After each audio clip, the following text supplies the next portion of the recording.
Hello everyone, and welcome to our RegTech Edge No Borders event on employment compliance solutions.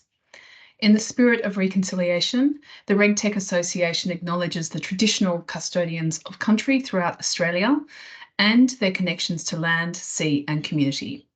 We pay our respect to their elders past and present and extend that respect to all Aboriginal and Torres Strait Islander peoples today.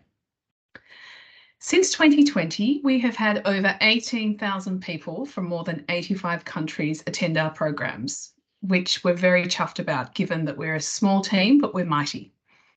For this particular event, we've had 116 registrations from 18 countries. We have 23 regulated institutions, 6 government regulators, 40 RegTechs and 3 investment firms. So I wish to thank you for making the time to join us today, wherever you are joining us from. Just a reminder for people to mute themselves when they're joining, please. Thank you. Just a bit of housekeeping. Today will be recorded and every registered delegate will receive the link tomorrow. Cameras and mics off unless you are presenting. Thank you so much. All questions in the chat, please. Please don't be shy. I'll ask our presenters to jump directly onto the chat to answer those questions after their presentations. There will also be some polls and some questions put in the chat, and I'd encourage you to get involved, comment, and enable the presenters to be on their game. I'd also encourage the presenters to put in the chat their case studies and any other materials that might be useful for the attendees today.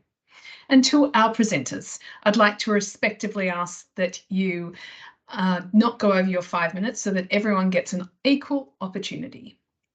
So now it is my great pleasure to introduce our first speaker, Dylan John from Equifax, who will provide us with a quick overview on the current landscape.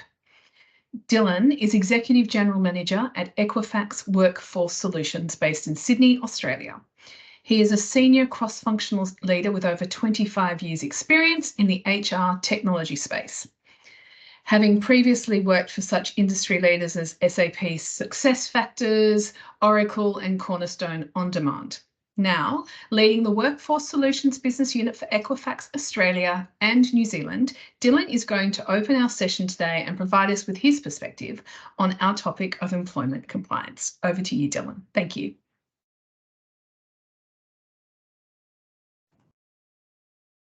Many thanks indeed, Alison, and thank you very much for inviting me to introduce this very interesting topic to your audience today. Next slide, please. I really wanted to kick off this session by touching on what do we really mean by the term employment compliance. We often hear the word compliance used interchangeably and alongside some of these other words you see here. For example, I'm sure most of you will have also heard the acronym GRC, which refers to governance, risk and compliance. Governance being defined as the mechanism by which an organization is influenced and controlled. Risk being defined as any event that has the potential to cause loss or harm to the organization. And with compliance being defined as adherence to rules, guidelines, policies and laws. So in the context of employment, therefore, that would refer to how we comply with the rules, regulations and laws that govern the way we employ our people. So we're going to hear today from some of the key technology providers that offer solutions to help employers meet some of these employment-related compliance requirements. For example, are we onboarding our employees correctly? Are we checking to see that our employees are who they say they are and able to be employed by us? Are we paying them correctly? Are we ensuring that they have the right qualifications and credentials to do their job? And are we ensuring that they're properly trained to meet specific employment requirements such as health and safety? I think it's fair to say that we'd like to think that the majority of employers should be aware of the regulatory requirements that they need to comply with for the purposes of employment. But what about compliance with non-regulatory, perhaps more ethical or social related responsibilities? So I'd like to offer up some food for thought on this by way of an example. Next slide, please. Look at all these happy people here going about their daily lives. Don't they all look in fabulous, great spirits? But I'm wondering, can anyone tell me what these images all have in common? And you can pop it in the chat if you like. I'm sure there will be some quick responses. But look, yes, indeed, each one of these individuals, even happy as they are, is indeed breaking the law. They're all non-compliant, at least so here in Australia. And we know this now because rules and regulations have been introduced, certainly here in Australia anyway, to hopefully prevent people from practicing such risky.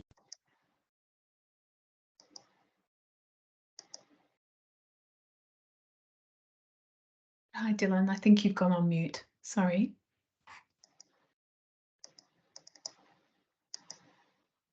Can you hear me now? Yes, we can. We just missed you after we stopped hearing when you said they are non-compliant, and we know this now. Okay. We know this now because the rules and regulations have been introduced, certainly here in Australia anyway, to hopefully prevent these people from practicing such risky behaviour. But more importantly, back before these rules were invented, people did this sort of thing. They engaged in these types of risky behaviour because they didn't know any better. As a child in the UK, when I was growing up, I can still remember happily travelling in my parents' car, eagerly leaning through the front seats, as you can see this child here, to get a better view of the road ahead. I really don't know what my parents were thinking letting me do that. Next slide, please. So here at Equifax, we also like to make people happy by helping them live their financial best, whether that's when they apply for a mortgage to buy their first house, when they're applying for their first credit card maybe, or perhaps when they look to finance the purchase of their very first car. But I'm not sure if any of you have been through such a process lately, but if you have, as an employee, you're most likely being asked to provide documentary evidence to prove that you're employed and to prove how much you earn. So what do we do when requested by our bank or our broker to do that? Next slide, please. Well, I guess we simply print, scan and upload or email our very highly sensitive personal information without so much as a thought about where that information could end up and potentially how it could get compromised. I'd like to think we all agree that in this day and age of the ever-increasing cybercrime threat, that this way of sharing our highly sensitive personal information with third parties is a highly risky behavior. But I think we continue to do it because we don't really know any better. So this really leads to an interesting question for us as employers in terms of compliance. Although there's no regulatory compliance requirement today, certainly in Australia, should we though assess the risk on us as employers if our employees' personal information were to become compromised because they were using our company systems to download, print and email and share their personal information? More ethically, perhaps, as employers, should we actually wait for compliance regulations to come into force before we recognize that this is indeed a risky practice and has the potential to cause loss or harm? Much like my parents recognizing that me leaning through the front seats was also pretty risky. Next slide, please.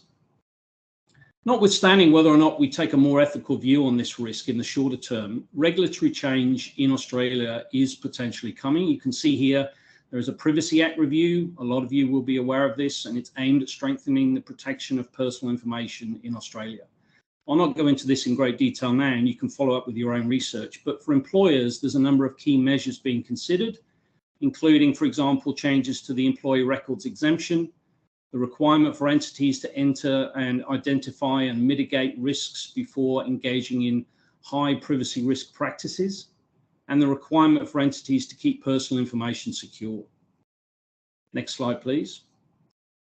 So here in Equifax, not only in Australia, but also in the US, Canada, and the UK, we're helping employers get ahead of this regulatory curve by enabling them to get ready for such evolving compliance requirements. But more importantly, we're helping employers ensure that their employees' personal information is protected from misuse, loss, or unauthorized access when it needs to be shared. So if you're interested, we have a free ebook that's available for download at our website that you can see here. It's entitled The Employer's Guide to Sharing Employee Income Information Securely. And that's available for you through a link at the end of the program here today. So with that, I'll leave you to ponder on my message, and I'll hand back to you, Alison, to introduce our first presenter. Thanks a lot, Dylan. That was great. And very interesting to see what compliance regulations changes will happen in the future, particularly around that employee's responsibilities, both ethically and from a regulatory perspective. Now on to our RegTechs. So the first of our RegTech is Jeff, and he's coming to us from Kinatico.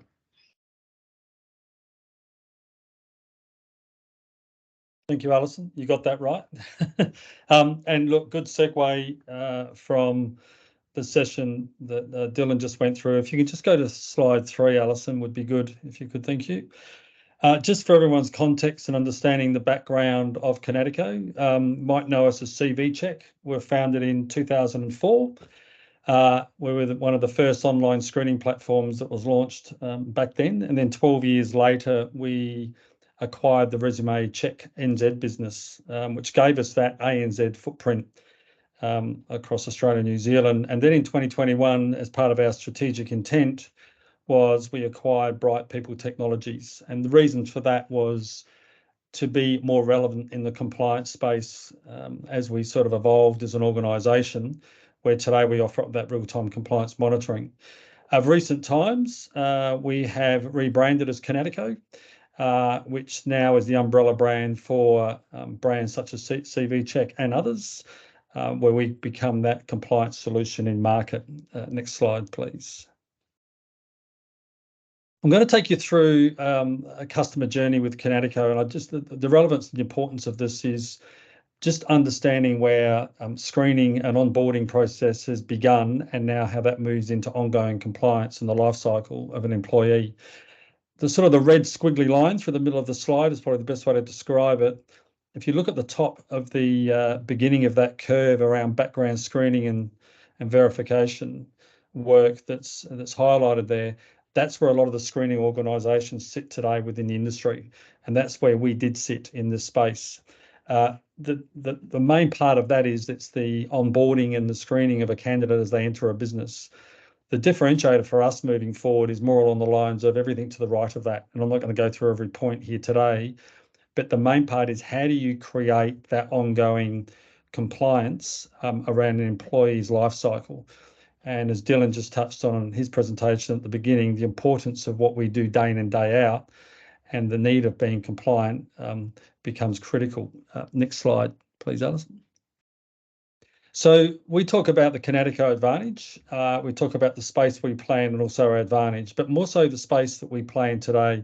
We would all know that the compliance space is becoming a lot more complex. We understand we've got critical infrastructure acts, we've got aged care acts. Organisations have a lot more requirements they need to meet to be compliant for their employees in market. And at the same time of these higher demands that are coming upon them, we also know the importance around the privacy of information.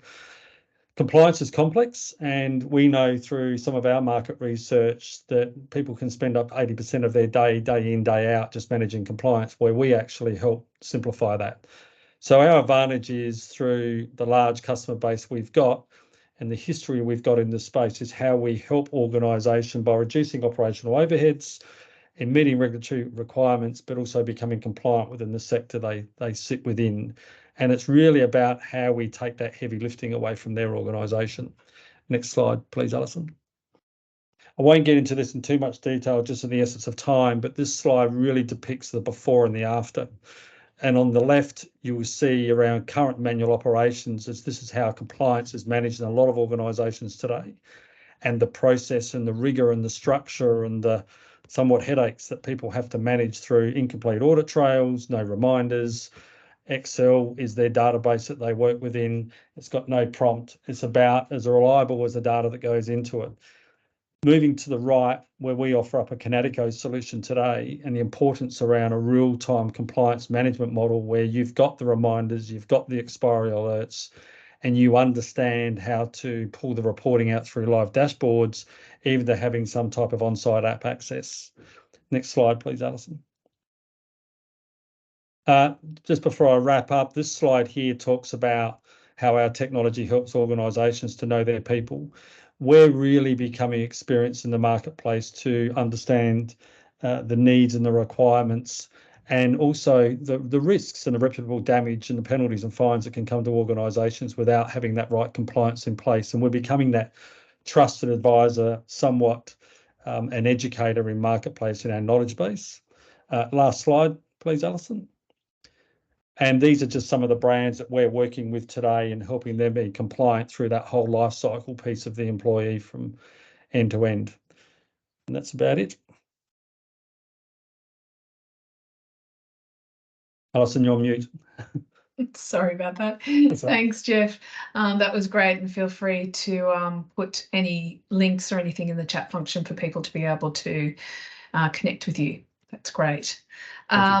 Victoria, next up is Victoria from Miko. Over to you.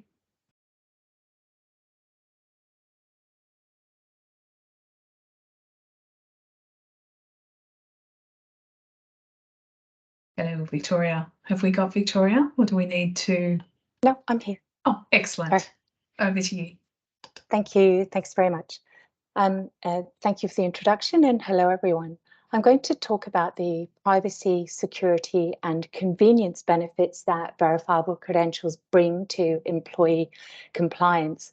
And I feel like verifiable credentials are really topical at the moment, but it might just be because I'm very much in this space. So if you're not familiar with them, verifiable credentials are an open standard for digital credentials. So they can present information found in physical documents, such as a passport or a driver's license, but they can also represent information about a person or a thing. So it might be the fact that I have a bank account or that I'm a resident of a certain state. So why are we talking about them? Next, please. It's because they're a viable alternative to the over-collection of personal information. And I have to say, Dylan gave a great background around this. So why are we collecting this information? And data breaches are a symptom of this overcollection, and often the reporting focuses on customer impact if we think about Optus here and Medicare. But if you think about the data that employers collect, it's often more sensitive. So the list here was from one of these 3 data breaches that I've highlighted. And if you think about in the US, the social security number, bank account details, employers also collect emergency contact details. So more than enough information to set up a fraudulent identity and take over someone's financial products and probably more. Next, please. And we're also talking about them because of the global recognition of the role that they will play in identity verification. So against this backdrop of awareness of overcollection, in the US, it's likely that verifiable credentials will be added to the NIST digital identity guidelines. In the recent consultation, they refer to them as digital evidence. In Europe, the European Digital Identity Wallet will have verifiable credentials included in their specifications, and then much closer to home, the New South Wales government is in the process of issuing verifiable credentials for a whole range of credentials from working with children checks, birth certificates, and higher education. And that screen grab there is from their explanatory video, and I really recommend it to you. It's a fantastic overview. Next. So next slide, thank you. So what benefit do they bring? That's what we set out to prove in a pilot that we set up with the Queensland government. And we were looking at, could we reduce the amount of data that was collected? And could we also improve the employee experience and also the experience of the employer? So we used the Queensland driver's license, and we partnered with Connect ID. They provided the role of the identity exchange. PowerTech here was the employer who wanted to onboard employees. And we used the Hedera Hashgraph distributed ledger to store a hash of the verifiable credential. So just a couple of points around that. No PII is stored on the ledger, just to be super clear about that. That's a very bad idea. And also the solution works without distributed ledger. So it was part of the technology proving that we were doing, but we can and do run these solutions without a distributed ledger. Next, please. Next slide, please. Thank you. So the results were outstanding. The onboarding reduced dramatically. So the total process was on average 72 hours. It came down to 30 minutes. And also from the employee's perspective, it was significantly reduced.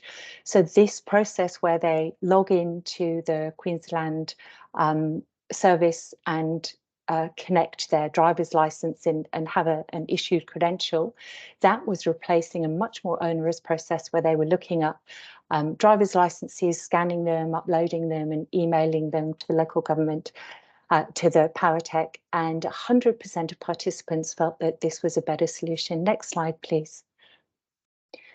And more broadly, there are some really powerful benefits of this. So you don't have that identity lock-in. This is all open standards based. And I think from an employee perspective, if I have a credential issued when I am board, then the employer might think about using that verifiable credentials throughout someone's journey. So for continuous improvement and learning and professional development. Next slide, please. So the technology that enabled those, we provided the wallet for the onboarding, we provided the creation of the verifiable credentials, and also the vault for the secure storage. Next, please. And that capability is provided in our platform called Secure Value Exchange. And SVX is available as an API for developers, and it's also available as a portal for administrative users, and that orchestrates all the business workflows. So to be clear, you don't need to have coding and development skills. And next slide, please. And final point I wanted to make, we are ISO 27001 accredited, really important when you're dealing with data, so we have that security compliance. Next slide, please. Next slide, please. Thank you. Thanks very much. Thanks so much, Victoria. That was great. And on to our next RegTech. It's Michael from PointsBuild. Over to you, Michael. Thank you, and many thanks to Deborah, Hong and Alison for arranging today's RegTech Edge session, and also to Dylan from Equifax for setting the scene, and finally to all the attendees for your time today. My name is Michael Tomlinson. I'm the founder and managing director of PointsBuild, and over the next few minutes I'd like to give you a very quick overview of who we are and what we do in the employment solutions or RegTech space. If you could go to the next slide, please. We've been around for about 15 years. I set this up a decade and a half ago with a background in technology, banking and justice-based regulation services and solutions in Australia and the UK. And simply put, we're a specialist in the online education and compliance space. Based in Australia, we service over 20 countries and on every state and territory. Next slide, please. In essence, what we deliver is compliance and regulation-driven learning. We have 6 elements to our offering, ranging from an education compliance platform right through to ongoing support, both for the individual learners, the organisations that have our platform, as well as compliance-driven schemes like professional development schemes and so forth. The primary elements of our offering are our education compliance platform or learning management system, as well as our e-learning catalogue and the library of materials and content that we develop ourselves, but also work in close connection with our customers and partners to develop an ongoing range of compliance courses. Next slide, please. Founded in the built environment sector, we now offer services and solutions across 5 key sectors, ranging from built environment to allied healthcare. I think it's important to acknowledge that whilst a large amount of the RegTech sector is focused on financial services centred compliance, anti-money laundering, know your customer and so forth, as well as employee compliance, there are a lot wider range of compliance-driven requirements out in the marketplace. That being said, financial service sector is an area that a range of organisations are looking to work with us in the coming months. The sectors that we work with all have common threads: time poor, needing to automate, wanting to use technology for a heightened degree of trust and assurance are the key threads for that. Next slide, please. We deliver a confluence of needs. So often our clients come to us wanting a single platform for a range of the offerings that we had on the previous slides, if you like. A couple of quick examples for this. We work in the building industry to ensure that building industry practitioners, be they architects or engineers, maintain their compliance to codes and standards. That often requires working closely with industry bodies and associations, federal government, state government, local government authorities to maintain up-to-date knowledge in those codes and standards, and to ensure that the knowledge transfer is absolute. Another area we operate with is in the wholesaling and distribution of dangerous goods, such as fertilisers and chemicals, that those handling, distributing or receiving those goods are kept up to date with the latest product information. And finally, another area that we operate in is in providing training on the mandatory reporting obligations in sensitive areas such as staff and clergy for those working in religious institutions with children, to ensure compliance to recommendations from a recent high-level commission of inquiry, or in Australia it's often known as a Royal Commission. Next slide, please. This is where we get called, when we get called to deliver. And there's 5 or 6 key motivations.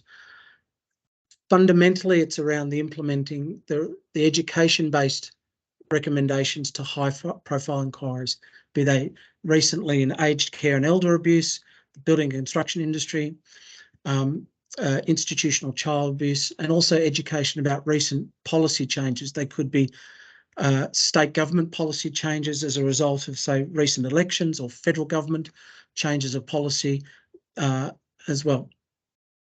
Another main area that we get called to deliver is that area where you have to provide assurance, evidence of course completion, and really about evidence of completion leading to behaviour change, if you like. Next slide, please. We have a range of satisfied customers and partners. They're many and varied in their size, complexity and geography, but almost all of those have been with us for a number of years, and looking to work with them to evolve solutions as their needs evolve as well.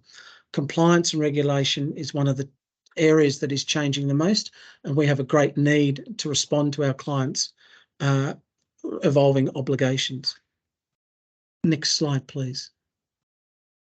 And finally, these are our contact details. I know this is a very quick summary.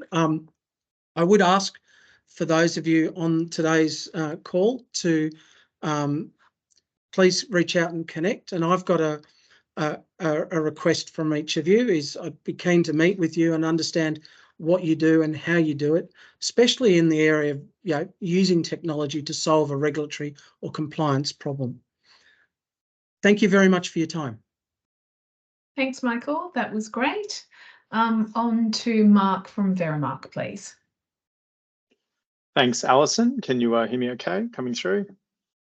Certainly can, loud and clear. Great, fantastic. Thanks everyone for attending today, and for everyone else that has spoken so far. My name is Mark Salome. I'm a client director for Verimark here in Australia. I'm based in Melbourne. Next slide, please. Verimark is a global background and reference checking platform with a global footprint. We are as it says, a global service with offices around the world and an in-person presence in North America, Europe, Asia Pacific, Australia, and New Zealand. Next slide, please. We are trusted by a number of top-tier brands in every sector, as you can see here, from fast food to airports to fintechs to traditional financial services and engineering companies. So we as an organization are able to provide employee diligence across a range of sectors depending on what their regulatory requirements are. Next slide, please. We deliver checks, as I mentioned, in over 180 countries. I think it's actually increased to over 190 now. And really everything that is required for regulated industries to meet their compliance needs, criminal checks, social media checks, global sanctions checks, and what have you. Next slide, please. But specifically today, what I want to spend a little bit of time talking about is what Verimark can do to maintain and assist organizations that are here today with ongoing compliance needs, specifically around the requirement to recheck employees based on the risk levels inside of their roles. It is essential for best practice, specifically in organizations that financial services, for example, where you'll be handling money and employee due diligence. The reason behind this is, as I'm sure we all know, is because it's not static. Someone might come in with a, with a clean bill of health, and their academic checks might not change, but certain other things around like anti-money laundering lists and criminal checks, that can change as their circumstances change as well. So it's important to keep on top of it.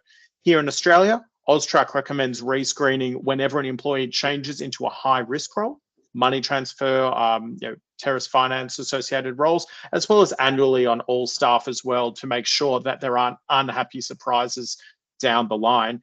Organizations and regulators around the world, as I'm sure you know, have various compliance standards around this as well. Next slide.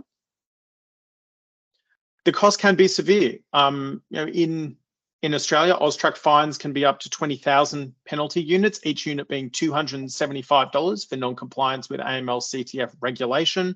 And an example of a missed compliance check that I picked here was a Western Australian wealth advisor that was accused of using fake credentials to rip off clients to the tune of $2 million. That's how much that person ripped off, but that's not necessarily the only fine that came that way for that organization for not doing their due diligence.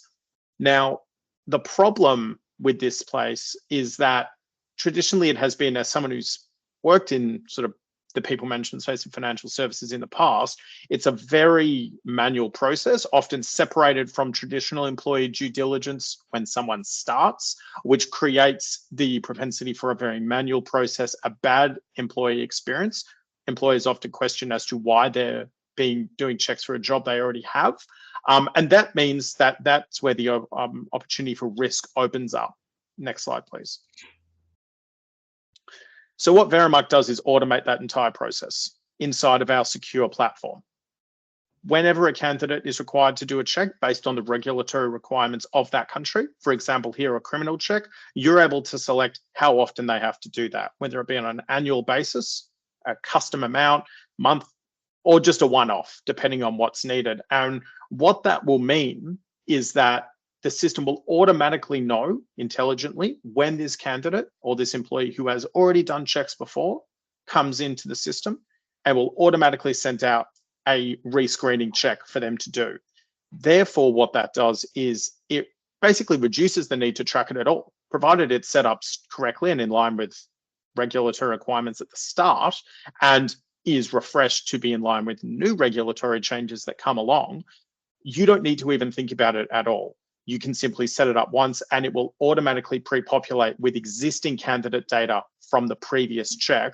So they are just checking, like one might do with their tax returns, checking that the employee information is relevant rather than re-entering it every time. Next slide, please. And so what that means ultimately is that you're able to do this without any additional process needed. We had one organization that, a financial services organization in Asia, that did 4,000 candidate rescreens within a week. So I would love to, very quickly, I would love to connect with everyone here.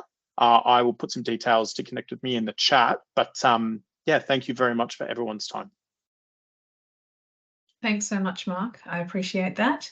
And we have Matt from Visual now. Thanks very much. I'll just jump straight in next.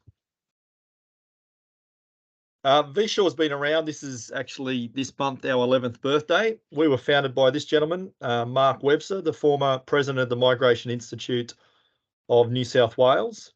Mark was actually consulted by what was then the Department of Immigration on a piece of legislation known as the Migration Amendment Reform of Employer Sanctions Act. And effectively, Mark's submission to immigration at the time was that the existing Vivo service is inadequate for employers to be able to meet their compliance obligations in any sort of meaningful or automated way.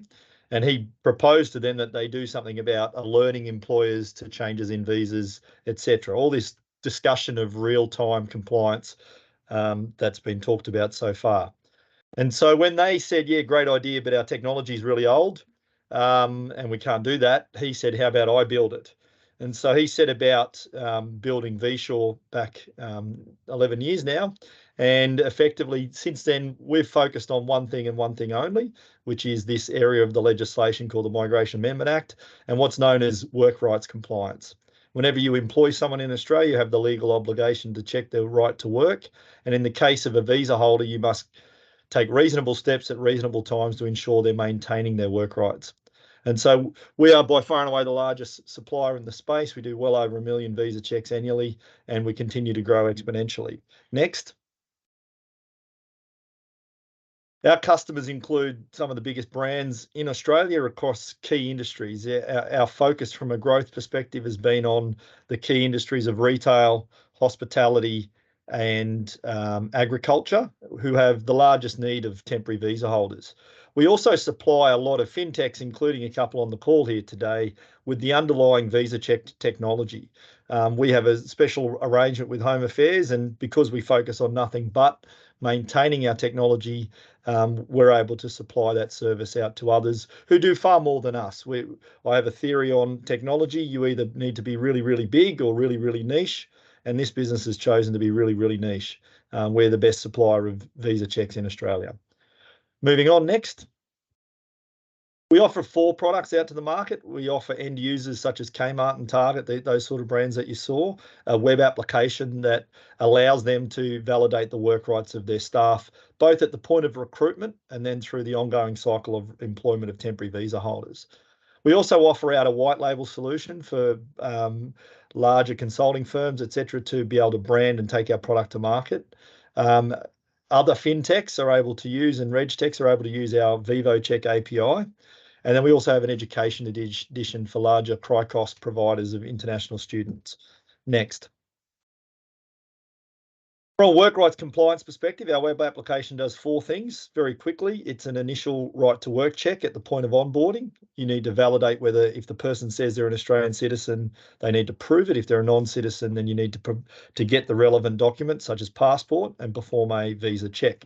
And vSure will automate and streamline that process. We then automate the ongoing monitoring of temporary visa holders. We provide a plain English definition of all the visas, and we provide a full audit trail as to what has transpired. Next. For our API, we allow other RegTechs to leverage our API to perform the right to work check or visa check process. We also help with identity checks. The DVS service, which is the main document service for validation in Australia, does not include foreign passport validations. The vSure API effectively does, because we validate that that passport has an active visa and who the holder of that visa is, etc. So we do both foreign passport validation as well as provide a commencement document for all other proof of identity checks. There's other use cases. We have travel insurance companies, health insurance companies, fintechs who use our product for checking policies and those sorts of things as well. Next. We've been around 11 years, but we've basically tripled in the last 2 years, and I put that largely down to single touch payroll. Compliance is not getting any easier, and in the work rights space, you now have something called single touch payroll that's driven an adoption of compliance awareness in Australia, because payroll data is being shared on a pay cycle basis with the ATO, which then on shares with other departments. Next. Here's my contact details. Feel free to reach out in the chat window. Note my email address. I'm the Managing Director. Happy to take any calls and respond to any emails. Thank you for your time. Thank you very much, Matt. And last but certainly not least is Paul from WageSafe. Over to you, Paul.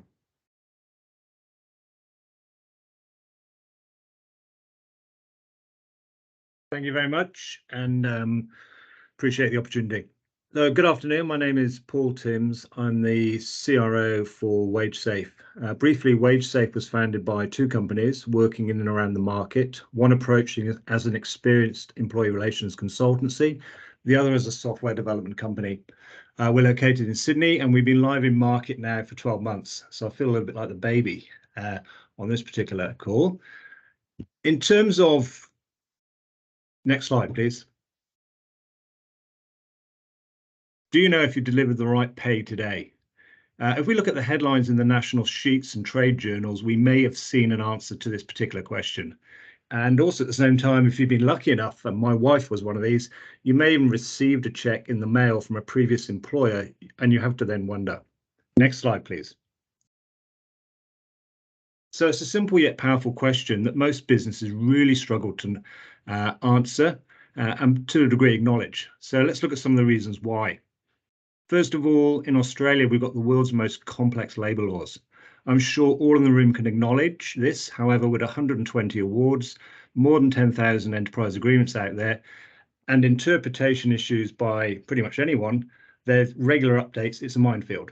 We've got an explosion of new technology into the space, and the process requires manual intervention. Payroll is not a report you can ask your manager if you can get it delivered after you've come back from holiday or after the weekend. It is tight cycles, and sometimes on a weekly cycle, it leaves very little time to review and understand. So, all in all, there's a lot of government focus in this space at the moment. We've got an FWO who is extremely fierce in going about their business. And, when we look below, I've got some data points in there. It's a bit small to read, probably from for yourselves, but these are quite often very small things that are impacting at a big level later on. So the solution to all this in the past or currently degree is manual audits.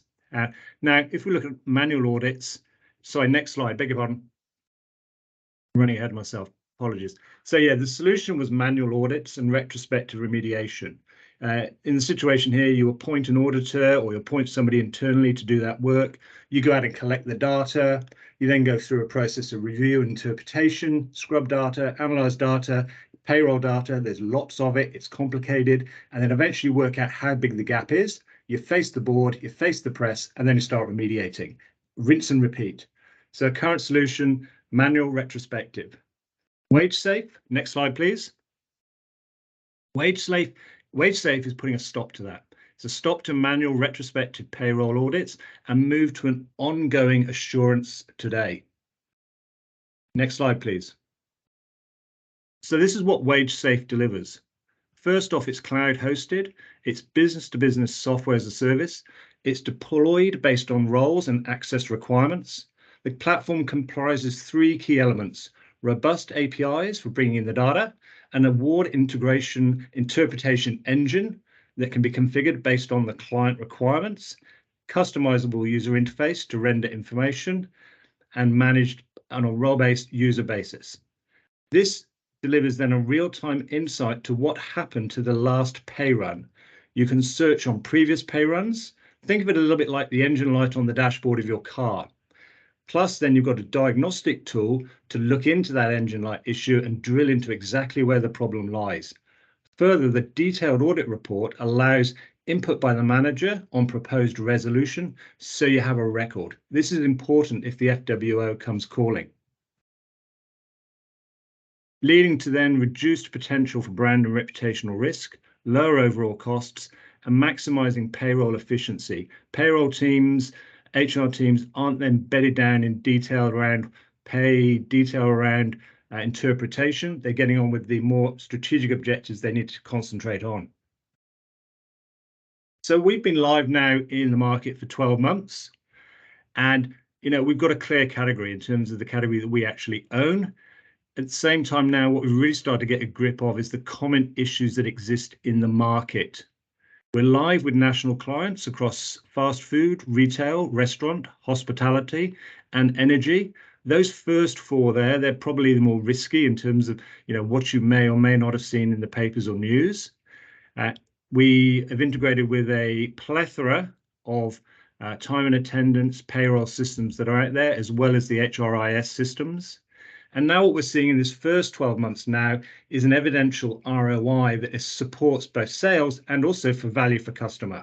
The first number up there is 80% reduction in liability. We look at the liability of underpayments against the gross wage. So we're reducing that in the clients we're working with by around 80%. We're also seeing a 50% reduction in costs with those clients who are actually spending money on dealing with this currently. I'm not going to put up a whole bunch of logos today. Certainly not as many as some of the past presenters. This is underpayments. I don't necessarily always want to be showing all the clients we're working with. However, Coffee Club have been a very strong supporter. I'll leave that one up for now. Finally, demonstrated ROI, experience and understanding in this particular niche space. If you're not auditing and remediating on every pay cycle, you have an underpayment risk, and it's a financial and brand risk. If you'd like to make contact with us, contact details on the left. Please reach out to either Mark or myself. Thank you very much. Thank you so much. That was great. And thank you to all our speakers today. We always get great feedback on this program because it delivers and shows the calibre of our RegTechs and the measurable impact that they're actually having by solving real problems for the people and planet. I just wanted to tell you take a couple of minutes to talk about some events that we've got coming up next. We have a couple of face-to-face events that we're going to be hosting in Amsterdam and London, which we'd love you to come to if you are going to be in those places. Amsterdam is on the 5th of June. We're being hosted by ING, and London is on the 14th of June, and it's part of the Finos wider program and being hosted by JP Morgan. So as I said, we'd love to see you at those events, and you can register as per our website. And if you are going to be at Money 2020 in Amsterdam, I wanted to take a moment to say, please look out for Deborah, our CEO, as she's speaking at the conference, and she'd love to connect with you. Our next RegTech Edge No Borders will be focusing on regulatory compliance. We hope to see many of our members there. And our next RegTech Matters event is taking place on the 30th of May, and we'll be focusing on data analytics in government and marketplace expectations. We've been working with AWS on this event, and the speakers include representatives from the ATO and ASIC. So thank you again for joining us today, and we look forward to seeing you at our next event.